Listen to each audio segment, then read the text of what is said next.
ఇలా వాగ్దానాలు ఇచ్చే పద్ధతిని భగత్ సింగ్ గారు ప్రవేశపెట్టినప్పుడు ఆయన ఉద్దేశం మంచిది. అయితే రాను రాను రాను రాను రాను రాను ఇప్పుడు ఆయన ఉద్దేశం గల్లంత అయిపోయింది. ఆయన ఉద్దేశం తెలియదు చాలా మందికి.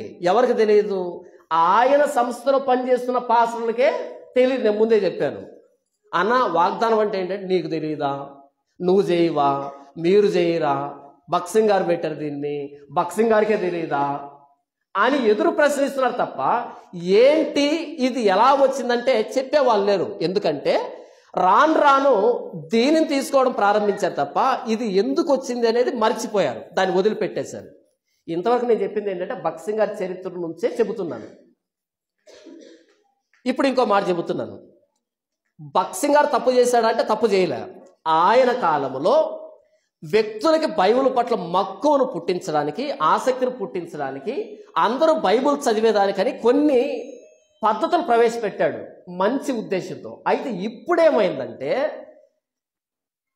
కాలక్రమేణా డిసెంబర్ 31 తారీఖు అనగానే ఈ భగత్ సింగ్ గారికి సంబంధించిన చర్చిల్లోనే ఇలాంటి ఇవ్వడం ప్రారంభించారు.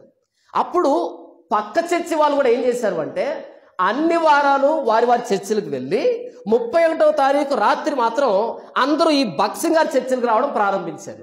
ఎందుకని? వాళ్ళకు దేవుడు ఏదో వాగ్దానం ఇస్తున్నాడు, మాకు కూడా కావాలి అవి అనేటట్టుగా అందరూ ఆ పక్కన ఉన్నటువంటి భగత్ సింగ్ గారి చర్చికి రావడం ప్రారంభించారు కాలక్రమేణా.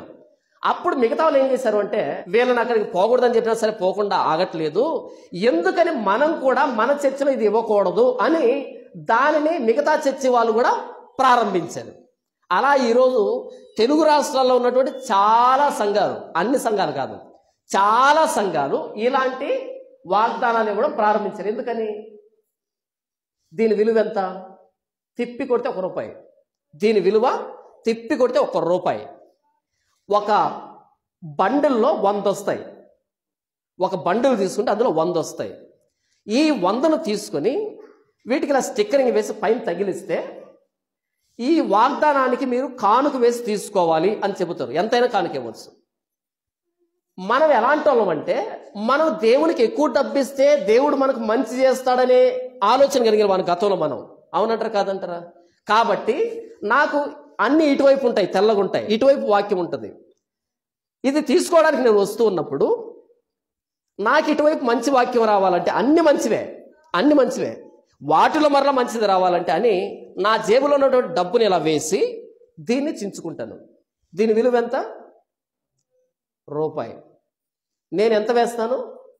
₹1 ఒక్కడు కూడా వేయడు. ఎందుకు వేయడు? నాకు మంచి జరగాలంటే ఎక్కువ వేయాలి కానీ తక్కువ వేయకూడదు కదా అనే భావనలో ఉన్న వాళ్ళం కదా. కనీసం అంటే ₹10 వేస్తారు. కనీసం అంటే ₹10 పెట్టి దీన్ని చించుకున్నా సరే 100కు ఎంత వచ్చింది? ₹1000 వచ్చింది. ఒకడు ₹100 వేస్తాడు, ఒకడు 500 వేస్తాడు, ఒకడు 1000 వేస్తాడు. ఎందుకంటే సంవత్సరానికి ఒకసారే కదా, రోజు కాదు కదా. ఒకవేళ 50 మంది ₹1000 వేస్తే కొనింది ₹100కి, వచ్చింది ఎంత? అలా ఎందుకని మన చర్చిలో ఉన్న వారిని అక్కడ పంపించాలి, అదేదో మనం చేస్తే పోలే అని ఈయన ఇంకా కొంచెం ఎక్కువ పోయి ఫ్యామిలీ ఫోటో కూడా ఇక్కడ వేసి ఫోన్ నెంబర్ కూడా రాసేసాడు, ఒక ఆకు ఎక్కువే తిన్నాను అనేటట్టుగా. అంటే ఎవరికి వాళ్ళు ప్రమోట్ చేసుకోవడం ప్రారంభించారు దేవుని వాక్యం పేరుతో. ఇంకా ఎక్కువ మాట్లాడితే ఇది ఎక్కడ దాకా పోయిందంటే కల్వర్ సతీష్ కుమార్ కానీ, జాన్ వెస్లీ కానీ, పాల్ ఎమాన్యుయల్ కానీ, ప్రవీణ్ కుమార్ కానీ, పీజే స్టీఫెన్ పాల్ కానీ ఇలాంటి పెద్ద పెద్ద పాస్టర్లు ఉన్నారు, పెద్ద పెద్ద వాళ్ళు ఉన్నారు కదా. వాళ్ళ ఛానల్ కనుక మీరు సబ్స్క్రైబ్ చేసుకోవాలంటే మీకు ప్రతిరోజు ఉదయాన్నే ఒక మెసేజ్ వస్తుంది. ఈ దిన దేవుని వాగ్దానం అనే పేరుతో ఒక మెసేజ్ వస్తుంది. భగత్ సింగ్ గారు సంవత్సరానికి ఒకటి చేతితో రాసి నేరుగా ఇచ్చేవాడు.